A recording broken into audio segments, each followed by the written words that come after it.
저와 친분이 있는 한 목사님은 수산물을 전혀 못 드십니다. 회도 못 드시고 바다에서 나는 것은 이제 하나도 못 드십니다. 그런데 여수에 어떤 목회자 모임이 있어서 이렇게 갔는데 분명히 이제 본인이 말씀을 드렸대요. 제가 그걸 먹으면 몸에서 탈이 나고 몸에서 아주 큰 거부 반응이 일어나서 못 먹습니다. 이렇게 말씀을 드렸는데 처음 이제 그 사람 이제 목사님을 모시고 간 곳이 큰 횟집이었다고 합니다. 그래서 아니 이분들은 도대체 내가 말한 것을 뭘로 들었나 그렇게 하는데 그 이제 모임을 주도했던 분께서 이제 이렇게 좋은 귀한 강사님 모셔서 우리 여수에서 가장 비싼 데로 왔다면서 많이 드시라 이런 말을 듣고 본인은 참 마음이 불편했다고 그래요. 분명히 내가 이거 못 먹는다고 얘기했는데 그냥 본인이 자신이 얼마나 많은 재력이 있는지 또 얼마나 많은 사람을 잘 대접하는 사람인지를 드러내고 싶었는지 자신을 거기로 데리고 가서 이제 그 수산물은 하나도 못 먹고 이렇게 반찬들 이런 걸만 먹고 나와서 집회를 했다는 이야기를 들은 적이 있습니다.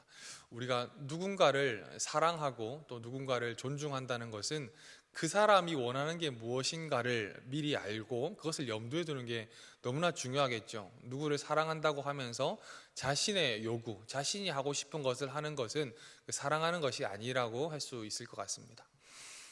오늘 본문에 계속 등장하는 큰 물줄기는 압살롬의 반란입니다. 압살롬이 아버지를 대신하여 대적하여 반역을 일으키고 쿠데타를 일으켰는데 이제 어제 살펴본 것처럼 압살롬의 죽음으로 이 반역은 마무리가 됩니다. 그런데 이 압살롬과의 전쟁에 나가는 요압에게 다윗은 신신당부를 하죠. 어떤 당부를 합니까? 압살롬을 죽이지 마라. 압살롬을 죽이지 마라. 절대로 물론 죽어 마땅한 사람이지만 압살롬을 꼭 살려더라고 간곡하게 부탁을 합니다.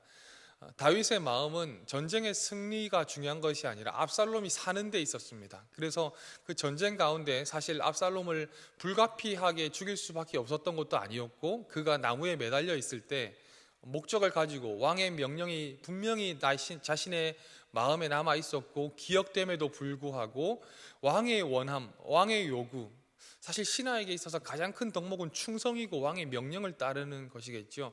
분명히 자신이 따르는 왕이 압살롬을 살려두라고 했고 또 살려둘 수 있는 분명한 상황이 되었는데도 불구하고 그 공중에 매달린 거 생포하면 되는 거였거든요. 그런데 그 왕의 요구보다는 자신의 원함, 군대 장관으로서 공을 세우기를 원했고 또 자신의 부하들과 동료들을 이렇게 힘든 전쟁으로 내몬 원흉을 제거하고 싶은 마음에 압살롬을 이제 죽여버리게 됩니다. 전쟁에서는 이겼습니다마는 다윗의 마음, 다윗이 원했던 그 왕의 마음과는 전혀 상관없는 일이 벌어지게 된 것이죠. 오늘 본문에는 그 일이 벌어진 소식을 어떻게 다윗에게 전할까 하는 이야기가 담겨 있는데요. 이 전쟁에서 이겼다는 소식이 사실 얼마나 큰 승전보입니까? 전쟁에서 이겼다는 것은 우리가 일상생활에서 겪는 어떤 작은 승리보다 더 큰 기쁨과 감사를 주는 이야기일 것입니다. 그래서 이 승리를 빨리 다윗에게 전하고 싶었던 거예요. 그래서 19절 말씀을 보면 사독의 아들 아히마아스가 이르되 청하건대 내가 빨리 왕에게 가서 여호와께서 왕의 원수 갚아 주신 소식을 전하게 하소서. 그러니까 빨리 이 승전의 소식을 전하고 싶은 겁니다. 그런데 요압이라는 사람은 사실 눈치도 빠르고 다윗 옆에서 평생을 살았기 때문에 지금 이 전쟁을 이겼다는 소식만을 전해서는 왕이 전혀 기뻐하지 않으리라는 것을 알았습니다. 그래서 네가 이 소식을 전해서는 어떤 기쁨도 누리지 못할 것이다 라고 하면서 그를 만류합니다. 또 그를 내 아들아 라고 부를 정도로 친밀한 관계였다고 보여지는데요. 아무튼 요압은 다윗이 지금 원하는 것은 승전의 소식이 아니라 압살롬을 생포했다, 압살롬이 살아있다라는 소식인 것을 알았기 때문에 아히마아스가 빨리 달려가서 왕이여 이겼습니다 이런 이야기를 전하는 것을 왕이 기뻐하지 않는다는 것을 알았고 예전에 사울이 죽었다는 것을 누가 전했다가 처벌을 받은 것도 기억하고 있기 때문에 자신이 아끼는 부하가 거기서 어려움을 당하는 걸 원치 않아서 그것을 만류합니다.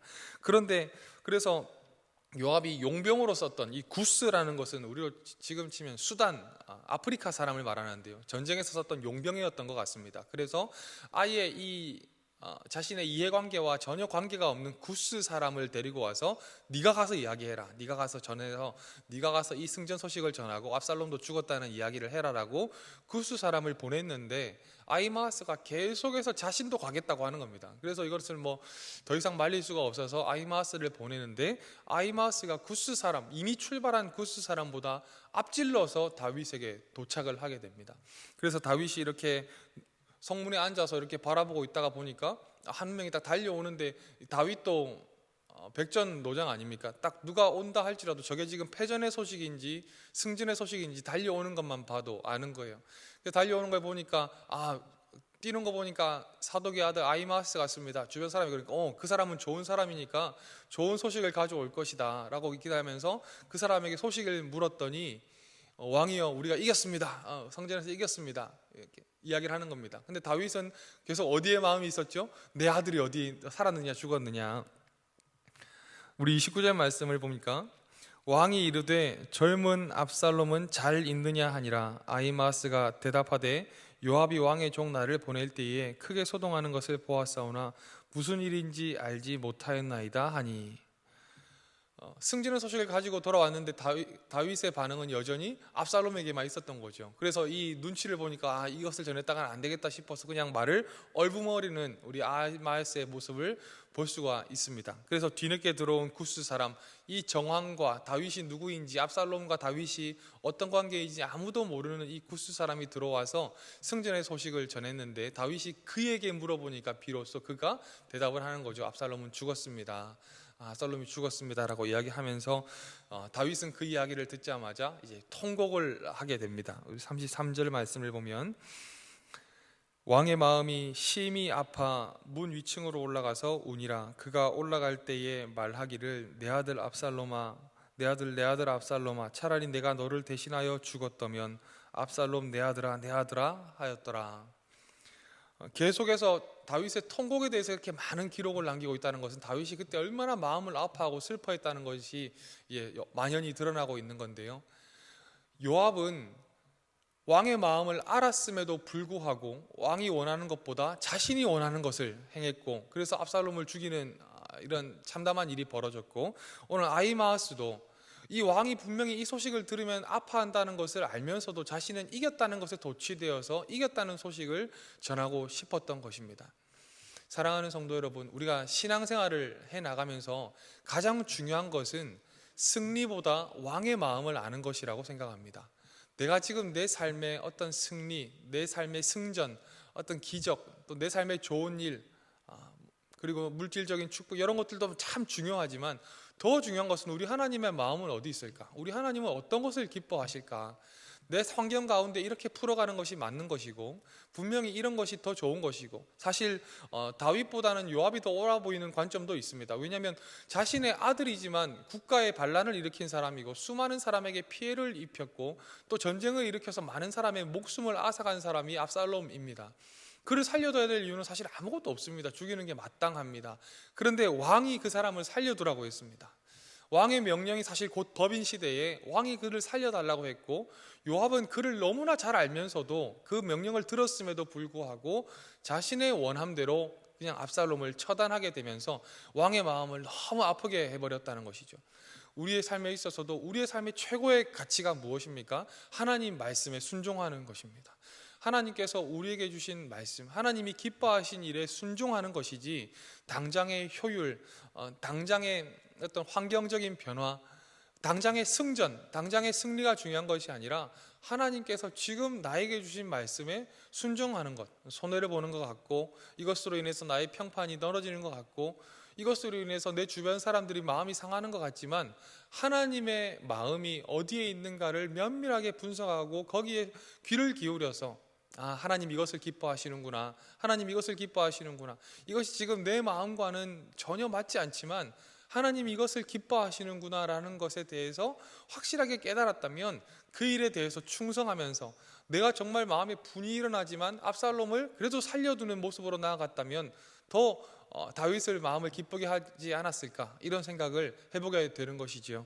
오늘 본문에서 말하는 것은 이 아히마아스라는 사람도 그저 승리에 도취되어서 왕이 분명히 슬퍼할 것, 이것도 알지 못한 채 그냥 달려가서 이 이야기를 했다가 왕의 마음을 아프게 했던 것처럼 우리가 이 땅을 살아가면서 우리 인생의 목적이 무엇입니까? 하나님을 기쁘게 하고 하나님을 영화롭게 하는 것이 우리의 삶의 목적이 될 것인데, 우리가 곰곰이 내 삶의 기쁨이 무엇일까? 내 삶을 영광스럽게 하고 복되게 하는 것이 무엇일까? 오늘 본문에서 명확하게 말씀하고 있죠. 왕의 명령에 따르는 것이다.